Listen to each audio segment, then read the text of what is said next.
Concílio Pastoral da União Central Brasileira. E o pastor Bulhão foi aquele que fez as meditações da manhã e da noite, a primeira e a última das reuniões do concílio, lá no IASP. E ele pregou todas as noites sobre 2 Coríntios. Começando do capítulo 1, ele deve ter ido até o capítulo 10. Uma análise bíblico-exegética dos textos de 2 Coríntios. E foram muito boas as reflexões bíblicas que ele fizera. E depois ele deu um seminário também. E nesse seminário ele falou um pouco desse plano de oração intercessória. E como isso tem dado resultado nos lugares que implantaram este programa. O primeiro lugar que implantou este programa na divisão sul-americana, que esse programa faz parte de um outro que eles chamam de Caravana do Poder, que a Associação Paulistana está fazendo uma readaptação desse programa, adequando-o às nossas realidades geográficas da nossa geografia aqui. Mas lá no Peru, onde eles começaram esse programa, quando eles lançaram este plano de orar por pessoas, havia uma igreja pequena que tinha um problema. E o problema era o vizinho dessa igreja. Havia um vizinho da igreja que detestava a igreja e os irmãos. E ele procurava atrapalhar o programa dos irmãos. O que ele fazia? Ele pegava umas caixas de som e virava a caixa de som, tinha até uma que tinha um formato de uma buzina assim, ele virava para a igreja, começava a reunião, ele virava as caixas de som para lá. E colocava o som mas muito alto, com música bem barulhenta, era o vizinho do lado assim da igrejinha. E atrapalhava os cultos dos irmãos, aquela música alto, mas o que se podia fazer? Nada. Quando foi lançado esse programa na igrejinha, um irmão ficou pensando, eu vou colocar o nome desse vizinho aqui, vou orar por ele. E colocou o nome dele na ficha. E começaram a orar pelo homem. Num determinado dia, alguém da igreja falou assim, olha, sabe o nome daquelas pessoas por quem vocês estão orando? Agora nós vamos ter que orar a Deus, para Deus de alguma forma fazer com que a gente consiga entrar em contato com essa pessoa. Os caminhos têm que se abrir. O irmão ficou desesperado. Agora ele estava orando por um inimigo da igreja, como ele iria se aproximar dessa pessoa? Ele não sabia como, porque o cara era o inimigo declarado. Ele teve uma ideia, e a ideia foi o seguinte, ele pegou um aparelho de som, tão possante quanto o do homem, e posicionou o aparelho de som do lado da igreja, assim, a sábado à tarde, domingo, em alguns momentos neutros, e ele virou a caixa de som para a casa do homem. E começou a colocar sermões do pastor Bulhão, virando os sermões do pastor Bulhão para a casa do homem, mas hiper amplificado. O homem não reclamava porque ele fazia isso, ficou 0-0. Quando foi um dia, num dos sermões que o pastor Bulhão gravou ali, ele não sabe nem onde que o homem colocava, o pastor Bulhão falou assim, no sermão, você que persegue a igreja de Deus, você que persegue a sua esposa porque sua esposa serve a Cristo, você que persegue seus filhos, você que faz isso, você acha que você está fazendo isso para eles? Você está perseguindo Deus, você está perseguindo o seu Deus. E o homem escutando. Para encurtar a história, é uma história bem interessante até. Este homem ficou tão impressionado com aquelas palavras, certo? Que ele mudou a estratégia. No sábado seguinte não tinha mais aquela música, aquele barulhão, e o homem foi se aproximando da igreja. E hoje ele é um irmão nosso. Alguém que era um inimigo. Aí está o poder da oração intercessória. Esta é uma das múltiplas e das muitas histórias. Quando nós oramos, alguma coisa acontece. E acontece mesmo. E às vezes nós não oramos como poderíamos orar. Ou como deveríamos orar. Por alguém, por um amigo, por um irmão. Por um filho, por uma filha que abandonou o caminho de Deus. Não sei. né? Às vezes a pessoa, você gostaria que ela estivesse junto conosco adorando ao Senhor. Ore, faça esse plano. É um plano secreto, individual, pessoal, mas nós vamos orar aqui. Vamos orar cada sábado na oração intercessória, nós vamos ter programas de vigílias, e o projeto é orar por essas pessoas, para que de alguma forma o Espírito de Deus faça com que ela seja incomodada, sinta o desejo, vontade de entender, de compreender e de aceitar a Cristo como Salvador. Há muitas dessas pessoas desejosas aí, sedentas. Um dia eu vou dizer para você por quem eu estarei orando. Um dia, eu não posso dizer agora. Você se escandalizaria se eu dissesse para você. Eu não quero escandalizar ninguém. Mas eu estou orando e vou orar por um grupo especial de pessoas, para que Deus de alguma forma me coloque no caminho delas e faça com que eu possa de alguma forma atingi-las para Jesus Cristo. Esse é um plano muito bonito da igreja. Um plano muito bonito. Se tem alguém que crê no poder da oração, essa pessoa sou eu. Eu creio no poder da oração. Vamos abrir a Bíblia no Evangelho de João, no capítulo 1. E vamos ler deste capítulo os versos 10 e 11. Evangelho de São João, o Evangelho do amor, o último dos evangelhos a ser escrito, o último livro da Bíblia a ser escrito, o Evangelho de João, capítulo 1, versos 10 e 11.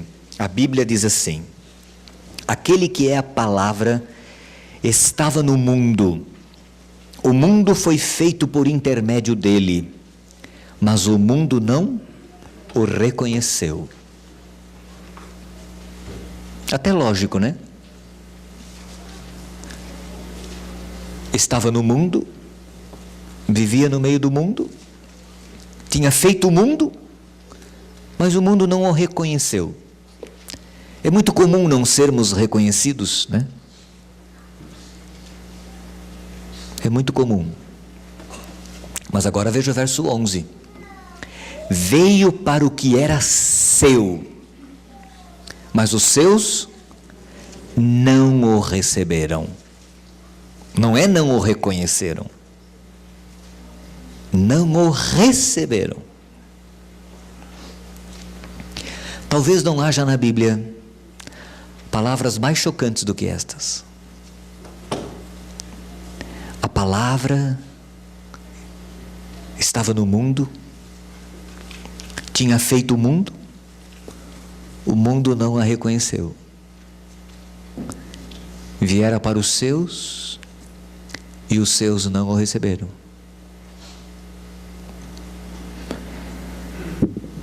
O próprio Criador rejeitado por suas criaturas. Imagine se você fosse visitar amigos, parentes até.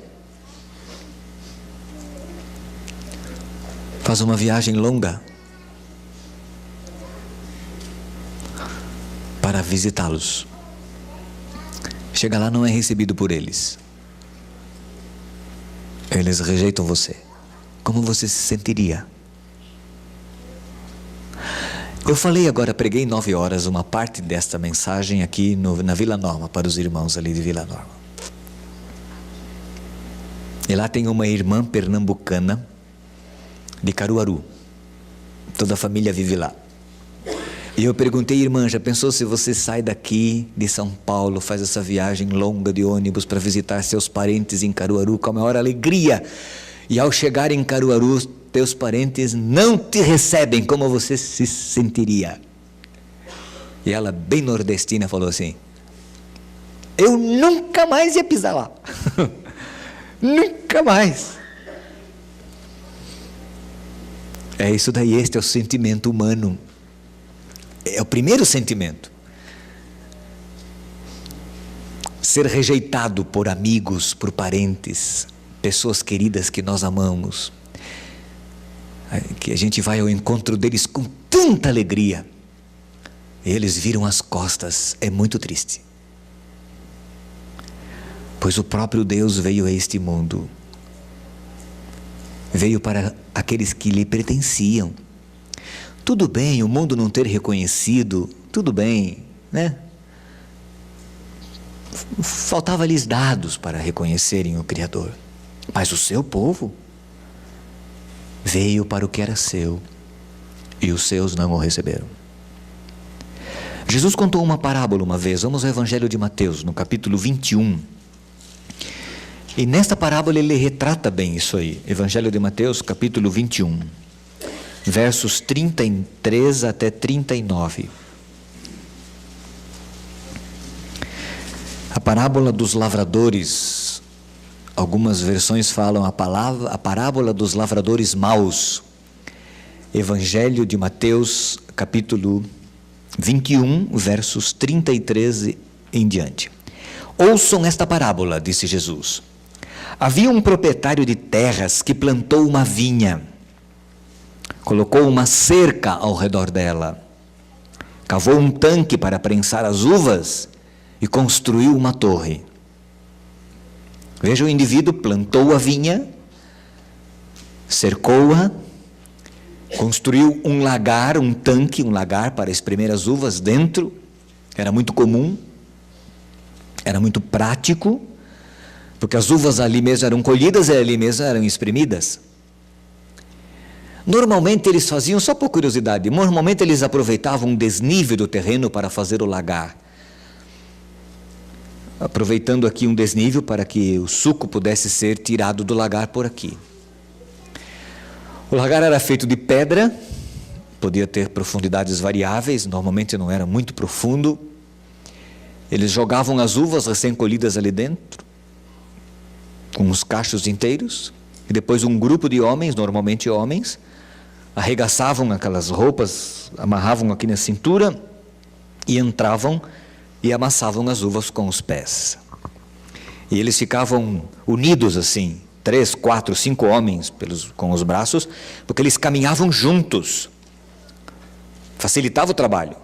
E eles caminhavam para lá e para cá. Normalmente as mulheres, as moças, ficavam próximas, cantando com tamborins, ao som de tamborins, cantando e às vezes dançando em roda, só moças.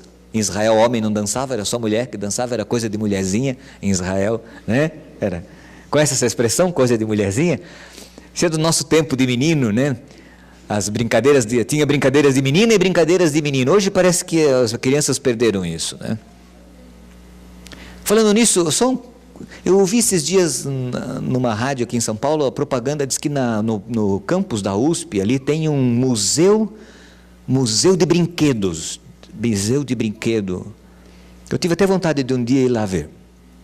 Onde tem brinquedos de muitas épocas e coisas assim do passado, né? Contando a história de como as crianças brincavam no passado. E na minha época de menino, havia brinquedo de menina e brinquedo de menino. E menino não brincava de brinquedo de mulherzinha e né? Entendeu? Então as meninas brincavam de roda e a gente às vezes ficava só de longe olhando. Não chegava perto. Não, às vezes com uma vontade de brincar, porque realmente as brincadeiras das meninas eram interessantes, elas cantavam aquelas cantigas. Às vezes, por gozação e brincadeiras assim, muito radicais, a massa de menino entrava na roda. Mas tinha que ser a massa, todo mundo, um só não entrava. Em Israel era assim, havia as atividades de meninas, das moças, e elas dançavam, entre elas. Mas homem não dançava. Aí você fala, Davi dançou. É verdade, Davi dançou. Por isso a mulher dele, Mical, que olhou da janela, disse, que pouca vergonha. Um rei dançando como as servas. É verdade, era um negócio repugnante na cultura hebraica. A postura pública de Davi, pulando. Na realidade ele não estava dançando. O verso foi mal traduzido, a palavra hebraica foi mal traduzida. Aquela palavra é pular. Não dançar, ele estava pulando, de tão contente que ele estava. Mas era uma postura não própria para um rei. Seria a A repugnância de Mical equivaleria hoje a uma mulher casada, estando na sacada do seu apartamento, de repente ela vê seu marido vindo andando na rua de mãos dadas com outro homem. Essa repulsa Mical sentiu. Essa repulsa cultural que nós teríamos, porque não é usual, por exemplo, em outros lugares do mundo é comum homens andando de mãos dadas na rua. E são homens. Na nossa cultura, Mical teve essa rejeição, ela sentiu isso quando viu Davi, o rei de Israel, o seu marido, pulando lá, junto com o povo. Ela teve essa... Porque não era comum, não era usual homens agirem assim, era das mulheres. Então, as mulheres ficavam ali no lagar. E os homens, ao som daquela música, eles levantavam as pernas, todos juntos. Porque juntos é que o negócio funcionava. Aí disse-me essa irmã pernambucana ali, eles limpavam esse pé, pastor, para poder... Eu falava, eu não sei se limpavam os pés. Eu só sei de uma coisa, a acidez da uva limpava os pés deles. Isso eu sei. Aquelas cracas, aquelas coisas, saía tudo, porque a acidez do suco de uva limpava os pés. Isso eu tenho certeza. Mas eu disse, você não precisaria se preocupar em tomar esse suco, porque esse suco agora era purificado, ele iria para um tacho, eles ferventavam isso e depuravam, assim como a gente faz com cana. A cana é depurada, a sujeira sairia tudo sem nenhum problema, né? Eles tinham um processo de fazer, era a única maneira de fazer. E você sabe que dizem que os melhores vinhos aí ainda são feitos com esse processo bem rudimentar. Mas esse homem da parábola de Jesus, ele plantou uma vinha, ele cercou esta vinha, ele construiu uma torre nesta vinha para proteção, para vigias ali ficarem e protegerem a vinha de inimigos e de ladrões, e ele construiu um lagar. Logo ele deu tudo, ele deu todas as condições, ele deu tudo para quem? Veja, está na sequência do verso. Depois arrendou a vinha. Ele arrendou dando às pessoas tudo pronto. Uvas, porque a vinha estava produzindo, né? O vinhedo estava produzindo. Lagar, tudo cercadinho, uma torre, e agora ele arrendou. E foi fazer uma viagem.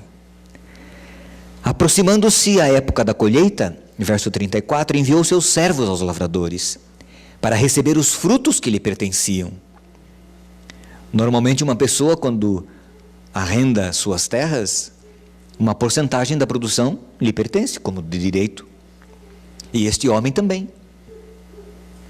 E ele foi lá, mandou os servos buscar a parte que lhe correspondia. Os lavradores, diz o verso 35, o que os lavradores fizeram? Agarraram os seus servos, a um espancaram, a outro mataram e apedrejaram o terceiro. Então enviou-lhes outros servos em maior número, e os lavradores os trataram da mesma forma. Por último enviou-lhes seu filho, dizendo, a meu filho respeitarão. Mas quando os lavradores viram o filho, disseram uns aos outros, este é o herdeiro, venham, vamos matá-lo e tomar a sua herança. Assim eles o agarraram, lançaram-no para fora da vinha e o mataram. Aí vem a pergunta de reflexão que Jesus fez, para as pessoas pensarem. Portanto, quando vier o dono da vinha, o que fará a aqueles lavradores? E responderam eles, matará de modo horrível estes perversos, bem humanos, e arrendará a vinha a outros lavradores que lhe deem a sua parte no tempo da colheita. E Jesus lhes disse, vocês nunca leram isto nas Escrituras? Jesus era fantástico, né? Forma de ensinar, estratégia de ensino, metodologia, abordagem do conhecido, do desconhecido para o conhecido, ou vice-versa, do conhecido para o desconhecido, dependendo da situação. E Jesus diz assim, a pedra que os construtores rejeitaram tornou-se a pedra angular. Isso vem do Senhor. é algo maravilhoso para nós. Portanto, eu lhes digo que o reino de Deus será tirado de vocês e será dado a um povo que dê os frutos do reino. E aquele que cair sobre esta pedra será despedaçado, e aquele sobre quem ela cair será reduzido a pó.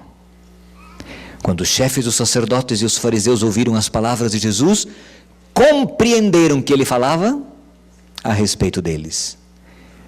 E em vez de serem humildes e submissos, diz a Bíblia que procuravam um meio de prendê-lo, mas tinham medo das multidões, pois elas o consideravam um profeta.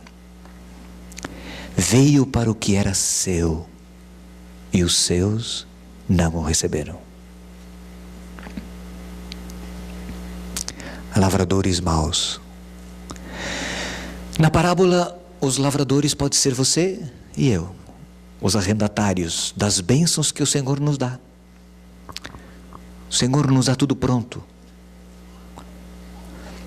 Os servos do Senhor que vêm buscar a parte que pertence ao Senhor, os profetas, os escritores bíblicos, né?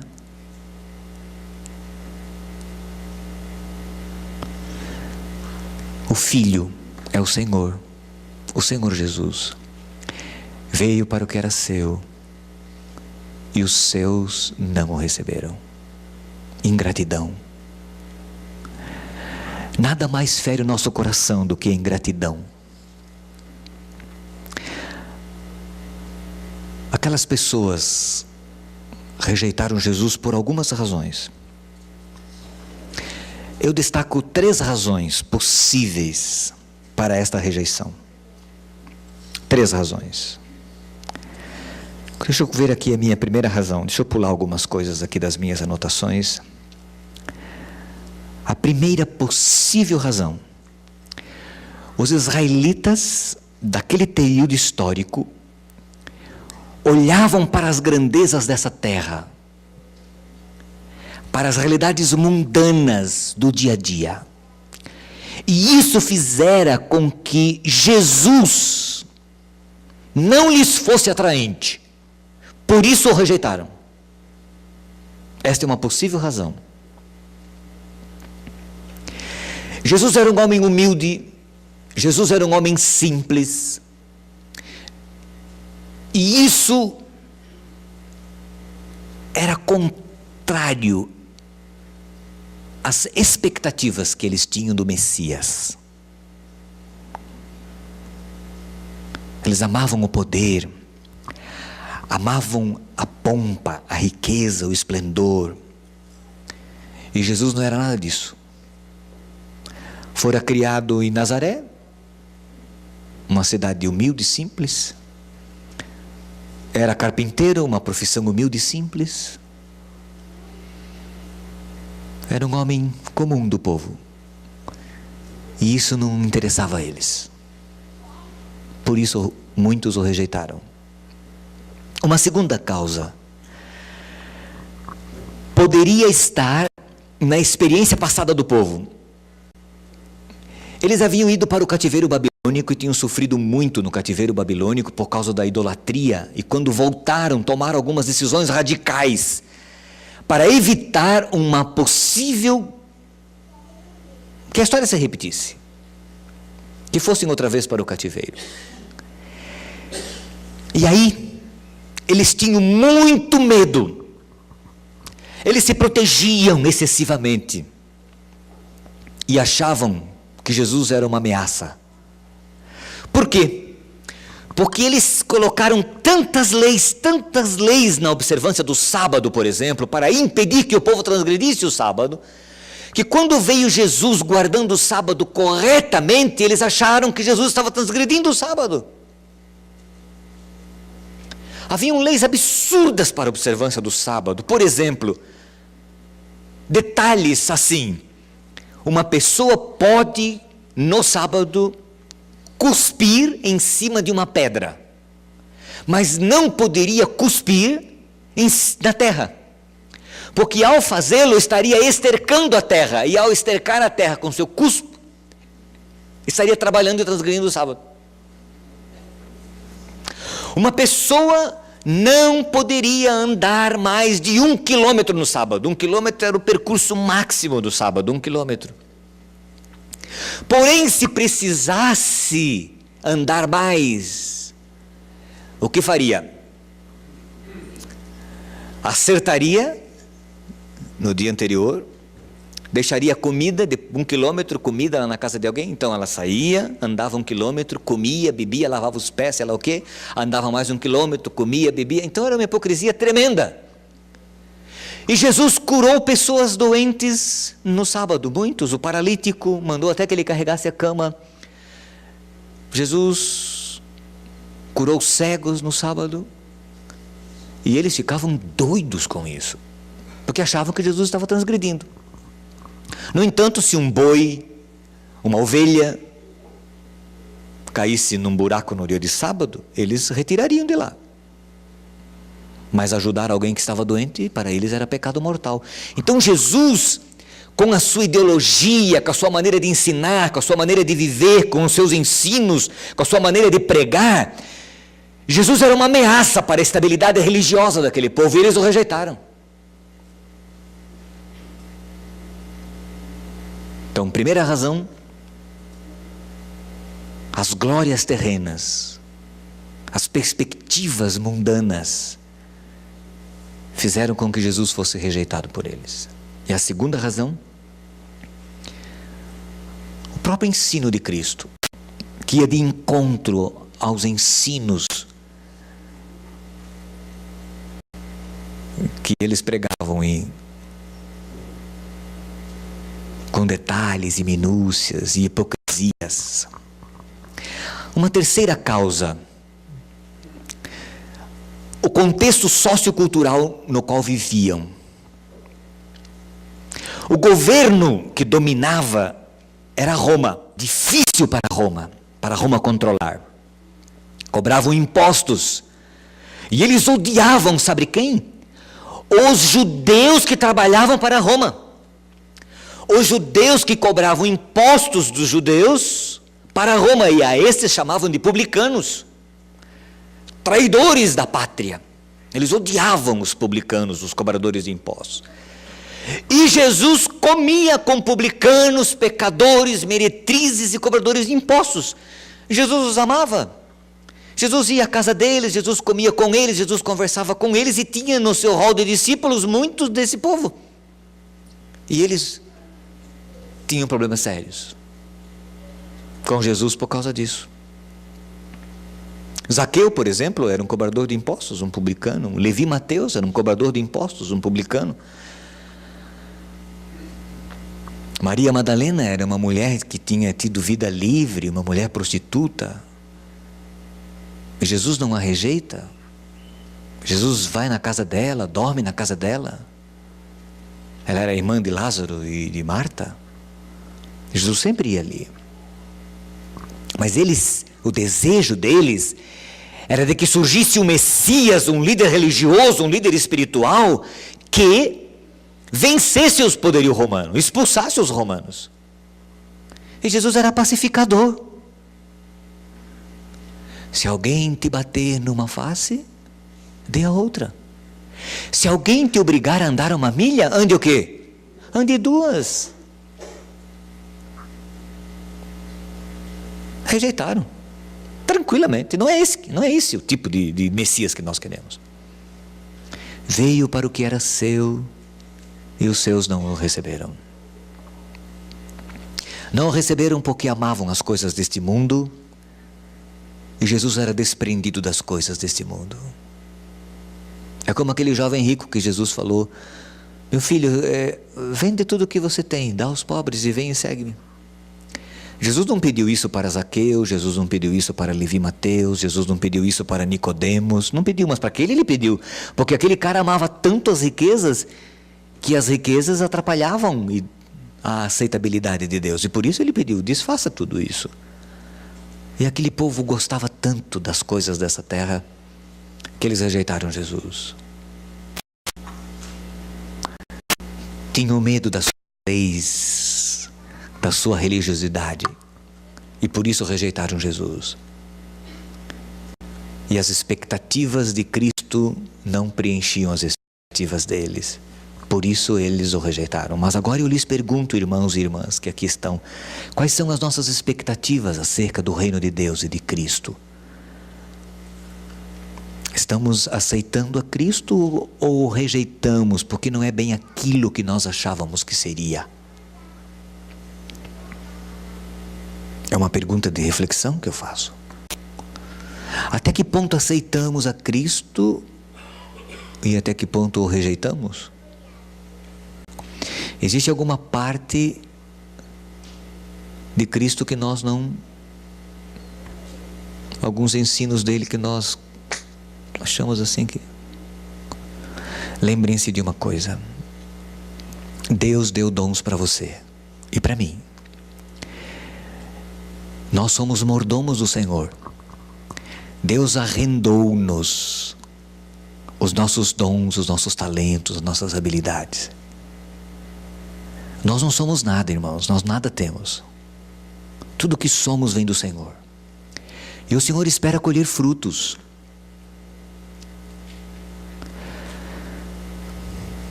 Vocês sabem que o pastor Bulhão é uma figura muito interessante. É um servo de Deus maravilhoso. Um homem humilde e simples, né? Numa conversa pessoal com ele você tem dificuldades, até porque ele... Para falar é uma dificuldade, mas quando ele se põe diante de um grupo, ele fala e é tão bonito ouvi-lo. E ele conta umas histórias que ilustram de maneira tão simples.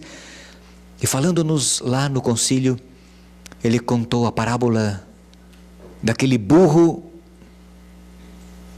sobre o qual Jesus andou e entrou em Jerusalém. Lembrem uma parábola, e ele disse assim, que aquele burro quando chegou em casa naquele dia, ele falou para a família: meu pai, minha mãe, meus irmãos, escutem, eu tenho que contar para vocês o que aconteceu hoje. Vocês têm que me tratar diferente, eu não sou mais aquele burro de todo dia, eu sou diferente. Hoje, quando eu entrei em Jerusalém, vocês não sabem o que aconteceu. O povo me aclamava, o povo dizia hosanas, e tinha palmeira e festa, e o povo cantava. Umas multidões abriam caminho para que eu pudesse passar. Até colocavam mantos e eu passava por cima dos mantos. Olha, eu não sou mais o mesmo burro. A minha vida mudou, eu sou outro burro. Vocês têm que me tratar de forma diferenciada.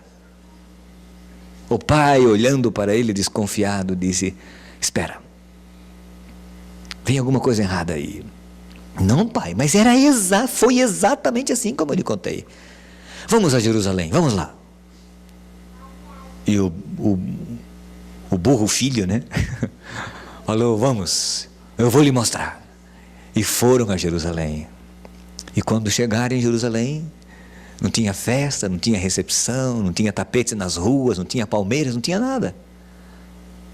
As pessoas diziam: sai daqui, burro! Passa para lá, burro! Sai, arreda, burro! E aí fica a lição desta parábola. Não era por causa do burro, mas era o mestre que estava montado em cima dele, que fazia toda a diferença na vida dele. Só que às vezes, nós burros, com todo respeito, tá bem? Não se ofenda, por isso eu me incluí, nós burros, nós jegues, né? Teimosos que nós somos, é isso daí mesmo, teimosos, né?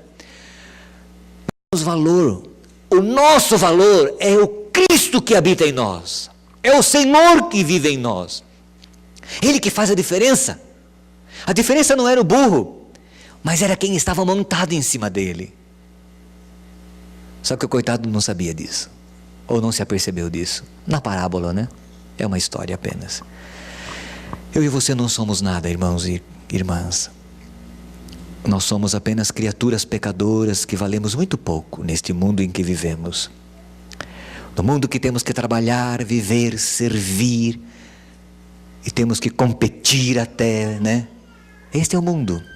Mas nunca devemos nos esquecer do nosso mestre, daquele que veio, do Criador que veio. E que nunca se diga de nós: eu vim, mas ele me rejeitou. Lá no Apocalipse, no capítulo 3, no verso 20, tem uma alegoria Jesus diz assim: eis que estou à porta e bato. A porta está fechada. Ele vem e faz o quê?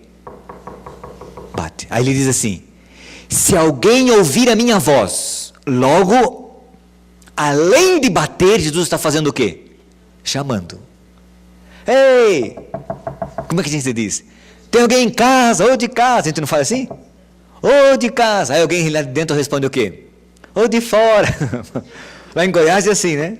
Pode entrar na fazenda em Goiás, onde eu trabalhei. Um monte de cachorro, a gente tinha medo de chegar perto. De longe eu gritava: ei! Né? Ei, pessoal, olha aqui, estou chegando. Aí alguém gritava: pode chegar, pastor, os cachorros estão presos. Né?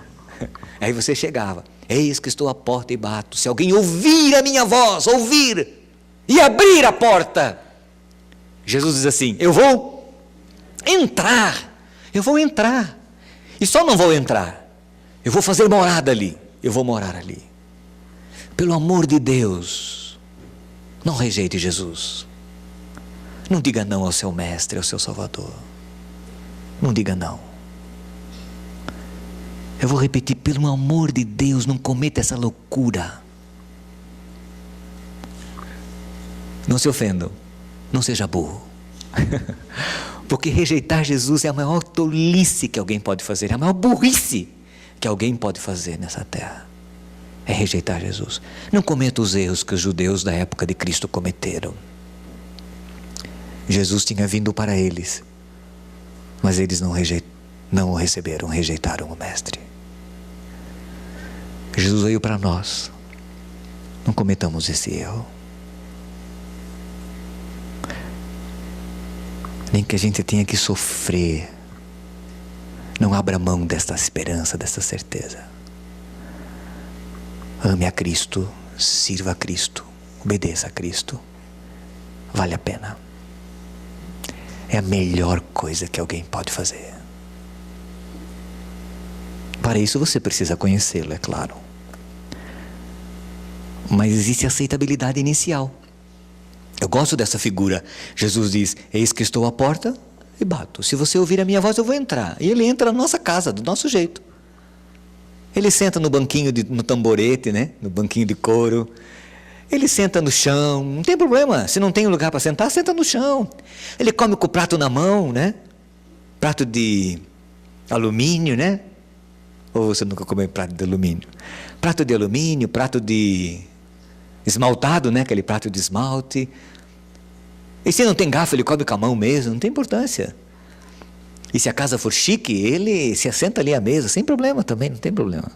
Jesus, ele diz: eu só quero que você abra a porta, eu vou entrar. Eu vou cear com você, eu vou comer com você, do seu jeito, eu vou viver do seu jeito. Eu vou morar com você, é isso. Subjetivo? Não, não é subjetivo. É bem objetivo. Eu não poderia deixar de fazer um convite para você hoje de manhã. Você, no seu livre-arbítrio, eu sei que a maioria dos que aqui estão já tomaram um dia essa decisão. Aqueles que já a fizeram, gostariam de refazê-la, dizer outra vez para o Senhor: Senhor, eu te aceito. Aquele povo te rejeitou, mas eu te aceito. E quem está te aceitando sou eu, Jorge Mário de Oliveira. Sou eu que estou te aceitando. Porque eu quero. Eu não quero te rejeitar nunca. E se porventura, Senhor, eu tiver tendência de te rejeitar, cuida de mim, não deixa eu te rejeitar. Cuida de mim. E se porventura há alguém aqui, eu não sei, que nunca teve oportunidade de tomar essa decisão, seria bom se você tomasse. Eu faço um convite para você. Tome uma decisão na sua mente, no seu coração. Não vou pedir para você levantar, nem para vir aqui à frente. É uma coisa muito íntima e pessoal. Poderia até fazê-lo, mas eu quero que você pense e diga: Senhor, meu mestre, quem sabe às vezes eu já te rejeitei, mas eu não quero te rejeitar.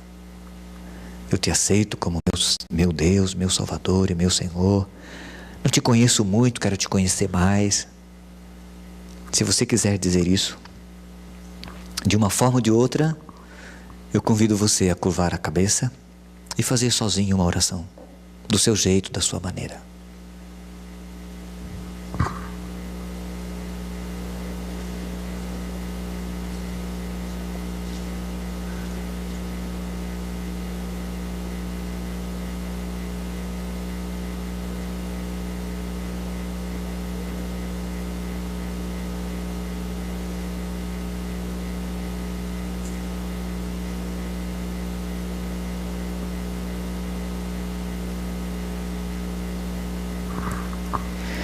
Nosso Deus e querido Pai, o Senhor está vendo o que nós estamos dizendo para Ti nesta manhã? Não queremos Te rejeitar nunca, mas queremos Te aceitar como nosso Deus, como nosso Mestre, como nosso Senhor, como nosso Criador. Queremos Te amar sempre. As portas do nosso coração, da nossa mente, da nossa vida estão escancaradas para o Senhor. Pode entrar. Viva conosco, viva em nós. Abençoa-nos em nossas decisões, nas nossas escolhas, nas nossas preferências do dia a dia. E abençoa conosco a nossa família, preparando-nos a todos para o Teu reino. Muito obrigado, Senhor, porque o Senhor veio para nos redimir e nos salvar. Ajuda-nos para que quando o Senhor vier pela segunda vez, nós estejamos prontos e que o mundo e as coisas que há no mundo e os nossos conceitos, quem sabe torcidos, não atrapalhem a nossa comunhão com o Senhor, mas que possamos tê-lo sempre como primeiro na nossa vida, no nosso ser. Em nome de Jesus, amém.